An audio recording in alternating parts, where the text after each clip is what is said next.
The Lord be with you. And with your spirit. A reading from the Holy Gospel according to Matthew. Glory to you, O Lord.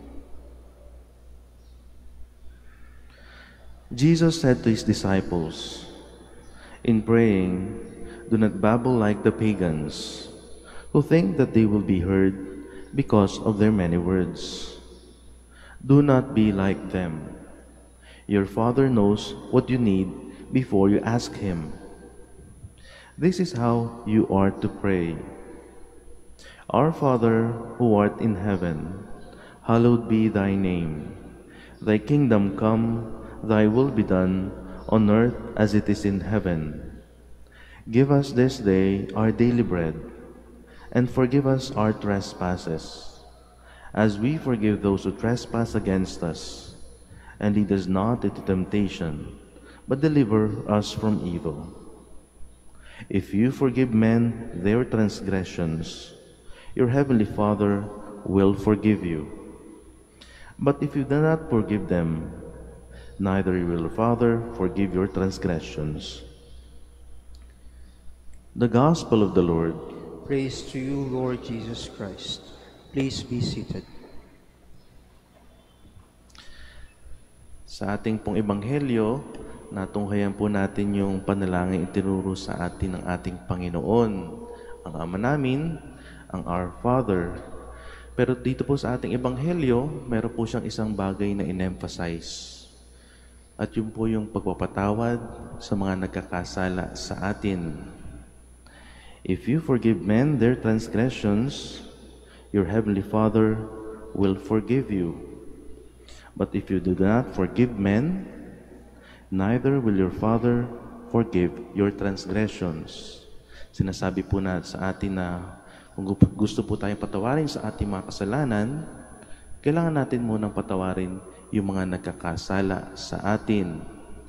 Kaya lang po, ang problema po talaga sa pagpapatawad ay yung pong mga taong mahirap patawarin. Hindi po ba? Kasi po, pag sa atin po mayroong nagkasala, tapos bigla siyang lumapit sa atin, humingi ng sorry, di ba po nakakalambot ng puso, wala kang magawa kung hindi patawarin sila. Ang problema po yung mga taong mahirap patawarin. Halimbawa po yung taong mga masyadong masakit ang dinulot po sa ating buhay. Di ba po, yan po yung mga mahirap patawarin. O hindi naman po kaya yung mga taong hanggang sa ngayon ay patuloy pa rin nagkakasala sa atin. Patuloy pa rin tayong sinasaktan. Hindi po ba napakahirap silang patawarin? Paano nga ba sila patatawarin? Mas lalo na kung yung mga taong ito ay hindi humihingi ng tawad sa atin. Hindi po ba? Sa ating po bang buhay, meron po mga ganyang tao. Yung napakasakit po talaga ang dinulot sa ating buhay. Yung hanggang sa ngayon ay talagang tayo ay sinasaktan, nagkakalasala sa atin. Paano nga ba sila patawarin? Naalala ko po yung kwento ng isang tatay. Isang tatay po na dahil gusto niyang mas bigyan ng magandang buhay yung kanilang pamilya ay nakabili po siya ng bagong bahay at lote. Bahay at lote sa probinsya. At nung paglipat nga po nila dun sa bahay at lote na yon, isang hapon po yung kanyang anak ay nakita niya dun sa bakuran. Sa bagong nilang bakuran, naglalaro. Kaya lang po nung habang pinagmamasan niya yung kanyang anak, nakita po niya dun sa bakuran pala is merong malaking bato sa gawing, hindi naman po gitna pero basta dun po sa kanilang bakuran, merong malaking bato. Kaya po yung tatay na ito, naisipan niyang bigyan ng challenge yung kanyang maliit na anak na lalaki. Sabi niya ganon, "Anak, bibigyan kita ng challenge ha. Pag-isipan mong mabuti. Gamitin mo lahat ng iyong lakas, gamitin mo lahat ng iyong brain cells dito sa challenge na ito." Sabi niya dun sa kanyang anak, "Gawin mo ang lahat ng magagawa mo para matanggal tong bato, malipat dun sa gilid. Para naman itong laruan mo is wala nang nakaharang." So, ganun nga po. So, na-challenge yung bata. Parang excited pa nga siya eh. Yung una po, tinutulok-tulok niya yung bato. Kaya lang napansin niya, napakabigat. Napakabigat ng bato. Kaya matapos po ng mga ilang minuto, napansin niya napakabigat. Sabi niya, "Tatay, break muna ako ha. Gagawin ko na lang bukas." Kaya pala siya nag-break, gagawin niya bukas, magre-research po siya sa internet kasi marunong na siyang mag-cellphone. So nag-YouTube siya, nag-Google, ginawa niya ang lahat. Noong buong gabi po, nag-research po siya. Kaya pagdating ng umaga, pagkatapos ng breakfast, dali-dali na po siyang lumabas. Nagpunta na sila doon sa may bodega po sila doon. Tapos yung mga gamit din ng tatay niya, nilabas niya. Mga martilyo, mga lubid, lahat po ng mga gamit, nilabas na niya doon. Tapos kasi i-apply na nga niya yung kanyang natutunan doon sa internet. Ang problema po, dahil nga sa laki ng bato, kahit ano yung gawin niya, kahit gumamit pa siya ng mga kahoy para itulak ito, ay hindi po gumagalaw yung bato. Dahil nga napakabigat ng bato.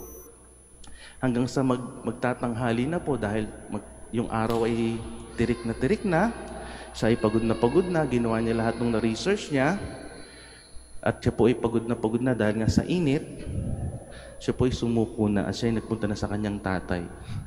Sabi niya, "Tatay, ginawa ko namang lahat ng research ko pero para napakabigat talaga ng bato, hindi ko kaya." Yun po sinabi niya sa kanyang tatay. Sabi naman po sa kanyang tatay, sabi sa kanya ng kanyang tatay, "Anak, di ba ang sabi ko sa'yo, gamitin mo lahat ng kakayanan mo, gamitin mo lahat ng lakas mo. Meron ko pang isang hindi ginagamit. Ako. Di ba bilang tatay mo, ako ay bahagi ng lakas mo. Ako yung hindi mo pa tinatawag para tanggalin niyang bato." Sa ating pong buhay, ganun po talaga. May mga bato na napakabigat, napakalaki, sa ganang sarili po natin napakahirap tanggalin, napakahirap itabi. Pero wag po natin kakalimutan na tayo po ay merong amang nasa langit. Amang nasa langit na bahagi po ng ating lakas. Siya po ay naghihintay lamang po sa atin para tumawag sa Kanya sa mga bagay po na hindi natin kaya, sa mga bagay na gusto nating tanggalin. Ang ating pong amang nasa langit ay bahagi po ng ating lakas. Kaya po sa banal na misang ito po ang ating pagnilayan. Na sana po sa mga bagay na hindi na po natin kaya, sa mga bagay na mabibigat, sa mga batong malalaki sa ating buhay, hingi na po natin ng tulong sa ating amang nasa langit. Sapagkat siya po ay naghihintay lamang sa ating pagtawag. Siya po bilang ama natin ay bahagi po ng ating lakas.